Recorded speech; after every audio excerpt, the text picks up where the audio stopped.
So what is going on, guys? NordVPN here with another video. And before we get started, I just want to give a huge shout out to NordVPN for partnering with me on this video. More on them a little bit later, so let's hop right into this video, guys.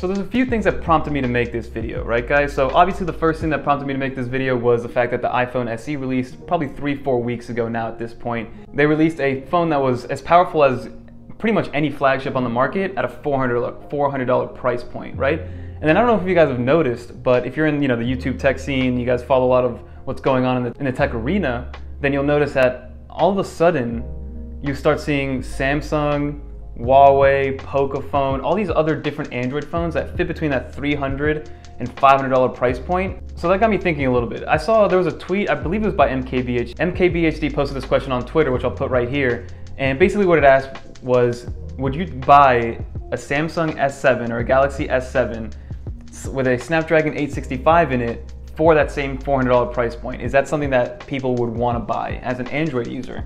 And for the most part, I saw that people said no. So that got me thinking a little bit as to why this iPhone SE exists and what the competition is doing around it. And then I kind of want to touch on why this iPhone SE is the best phone for anybody, period, whether you're on the Android side or the iOS side. So I've noticed that a lot of these iPhone SE competitors, right, those Android phones that have been releasing over the last few weeks that are in that $300 to $500 price point, they're all really nice looking phones, right? They all have flagship-y features, as I would like to call them, right? They either have OLED displays, 120 hertz, or they have a gigantic battery, or they do throw in that 865 chipset or that Snapdragon 865 chipset, or they maybe have 3 to 4 cameras. And from the outside looking in, these phones, these budget Android phones, they look like flagships, which is kind of insane, right? The Samsung A51, I believe it is. Pocophone just released a new phone. There's a bunch of new gaming phones that have been released by, I think, a company called Shark, which look really, really nice, and they're still sub-flagship prices, right? And I do commend these companies for being able to drop these phone prices as low as they can while still making the phones look futuristic, look really nice,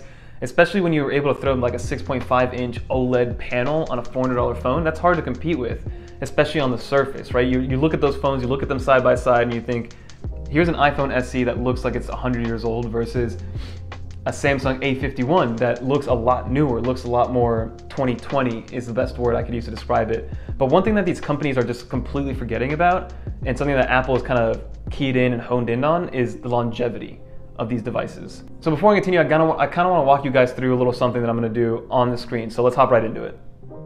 Alright guys, so what I want to do is paint you guys a picture of what it looks like for a lifespan of an iPhone versus the lifespan of an Android phone, right? So we're going to draw our line here. This is our timeline. We'll break it up into year 0, year 5. We have 1, 2, 3, 4. So let's pretend this is January 1st of 2020, right? You pick up a Pixel 4. It's awesome, it's brand new, you got the dual speakers, you got all those cool hand gestures that you can do, and then you also another person picks up an iPhone SE. Now both of these people are super heavily integrated into the Google operating system. So anything, they use G Drive for all their business and personal use, they use Google Photos to make sure that all their photos are saved into the cloud for free, because that's what Google offers, right? So this is year 1, everything is going fine and dandy on both ends, right? We're moving.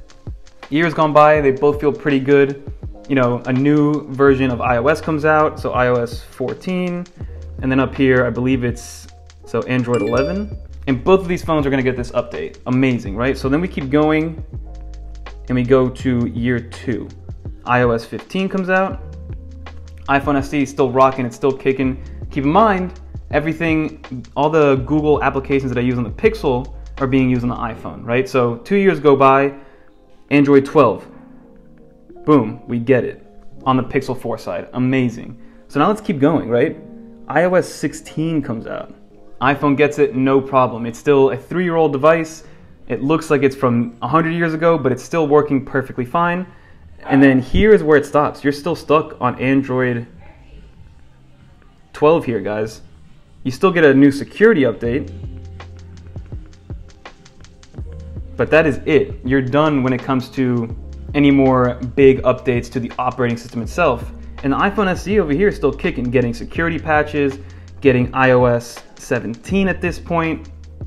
Amazing. and Android 12 is done. So if you get hacked on here post this time, so if you get hacked up here, then you're kind of SOL. And also keep in mind, this Pixel 4 was $900 when it was brand new. This one was $400. So this thing has lasted you up to 4 years now, versus this is your $900 has only lasted you 3 years. So over here you're spending $300 a year on this phone. And now you have a decision to make. Do I go and re-up and get the newest Pixel or whatever's out there from the Android side and spend another $1,000 up here? Or do I just cross my fingers and hope that I'll be okay from a security standpoint moving forward, right? Meanwhile, we're on year 5 over here. iOS 18 came out. There's talks about an iPhone SE 3 in the making that we're probably gonna pick up after that 5th year. So that $400, let's make it $450 for easy math. That $450, because you got the 128 gig, got you all the way through 5 years, guys.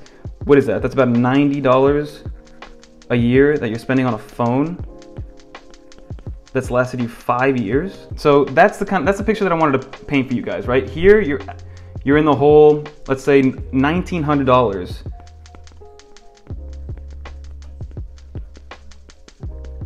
You're in the whole $1,900 over 5 years for a phone by Google, or you spent $450 over 5 years on an iPhone that's even running better than that $900 Google device, right? So that's a picture that I want to paint you guys. And then also a big thing with the iPhone SE is that you continuously get security patches throughout the entire time, and Google's updating their own personal apps through iOS. So your sense of security is just through the roof here, guys. So speaking of security, guys, this is a perfect segue to NordVPN, and I've partnered with them for this video. And basically what a VPN is, it stands for Virtual Private Network. And basically what that means is that a VPN creates a tunnel for you to be able to surf the web anonymously, essentially. So all those cookies that are being saved by websites when you think you want something, and then all of a sudden on Instagram, Facebook, Twitter, you start seeing all these ads all over the place for that one thing that you thought about getting, that won't happen anymore. Originally, a VPN was created for corporate cybersecurity. So when people were collaborating on data that wasn't supposed to be seen by anybody else besides those 2 people that were working on it internally, that's what a VPN was used for. But now it's used for, yes, it's still used for security purposes, but the main reason I use it for personally is to be able to watch geographically locked content, especially on Netflix, Hulu, and YouTube. So highly recommend checking it out. Got a 70% off discount code. It's about $3.50 per month for 3 years, so it's a pretty much no-brainer. And I use NordVPN for pretty much all of my geographically locked content viewing, especially because of the Jordan documentary. It's on Netflix in Canada, and I'm in the US, so I watch it here in the US, pretending to be in Canada with NordVPN. So I highly recommend it, guys. So the next thing I want to look at is why people buy Android phones to begin with. And I've kind of broken it down to 3 main reasons, and I've asked around with different Android phone users. And those 3 main reasons are, the first one has to be variety, right? Variety of hardware in the Android world is abundant, right? For every one iPhone, there's like 100 different Android phones that you could buy. So that's a big one that Android users do have on Apple users. If you want an Apple iOS device, you're pretty much limited to 4 or 5 choices now: SE, XR, 11, 11 Pro, 11 Pro Max. So 5 different ones. Another big reason has to be price. I mean, if you're not going for a Samsung device like a flagship, an Ultra, whatever that is, there's a lot of flagship level devices at that $700 to $1,000 price point, versus Apple. To get into the flagship territory, you got to spend $1,000. So price is another thing that a lot of people, when choosing a phone, they go with Android because it's just a little bit cheaper. The main reason a person buys an Android phone is because they're super embedded in the Google ecosystem, and they figure, hey, Google, Android, they go together, might as well get an Android phone. So Apple, to this point, I would say, has taken care of about 2, maybe 2.5 of those 3 reasons. The first reason is variety. They have expanded the amount of iPhones, or the different types of iPhones they have, especially now with the SE that's been added to the lineup. Whereas before, it was literally you had one option, or 2 different gigabyte models, and that was all you had to do. Now at least you have 5 different options. So they kind of touched on it, but it's nowhere near as vast as the Android hardware infrastructure that's all around the world. The second reason why people bought Androids versus iPhones was price, and Apple has totally fixed that with this iPhone SE. Being able to put the best mobile processor on the planet onto a $400 phone, that's it. So Apple has completely figured out that situation. Thirdly has to be the fact that, in my opinion, the Google, suite, the Google app of suites works better on an iPhone than it does on an Android device. And hear me out before you guys start going into the comments and start hating on what I'm saying. Think about it, guys. When I was walking you guys through that little whiteboard, best case scenario, you get 2 years of full Android operating system updates, right? So that'll get you 2 years ahead. And then you get a third year of security updates, which is nice, right? For sure, that's awesome. But when you go to an Apple device, you're guaranteed 4 to 5 years of both of those things. So that takes care of a few things, right? It takes care of the security aspect when it comes to an Android phone, and then it also takes care of pricing and having to spend more money on a device that's no longer supported by Google. So my argument is that all the main Google Suite apps, so I'm talking Google Home, which I use regularly, all the G Drive applications that exist, Gmail, Google Assistant, Google Maps, these are all apps that I use on a daily basis from my iPhone. And in my opinion, everything still syncs perfectly. Whatever's on my phone is on my iPad, it's on my Windows work computer, so it all still syncs perfectly. You get a longer lasting phone, and the reason Google does this is because if they decided not to provide these applications to iPhone users, they're losing out on 1.4 billion iOS users.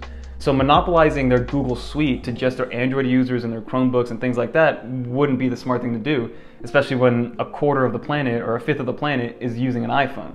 So Google's very smart, and they still optimize almost on a weekly basis all their applications for iOS, and I constantly get updates to update my Google application on my iOS device. So there you know that you get a phone that's going to last you 5 years with continuous updates and security patches. You have Google behind you making sure that the apps are always up to date from an iOS perspective. And then, like I said, those security patches cover the entire phone.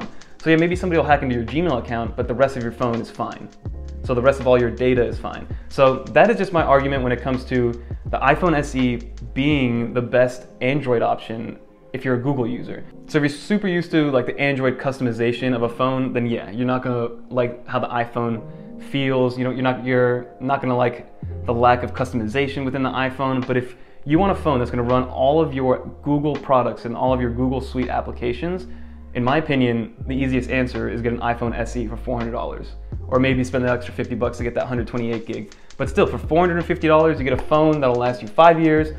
It'll get constant updates from both an Apple and Google standpoint, and it syncs across all your devices. So if you do have a Chromebook, for instance, but you still want an iPhone, everything still continues to sync. That's my argument for the iPhone SE as the best Google phone. It's not the best Android phone, but in my opinion, it's the best Google phone, even compared to a Pixel 3, Pixel 3 XL, Pixel 3a, Pixel 4, like if you compare it to all those, I would still take an iPhone over a Pixel phone, guys.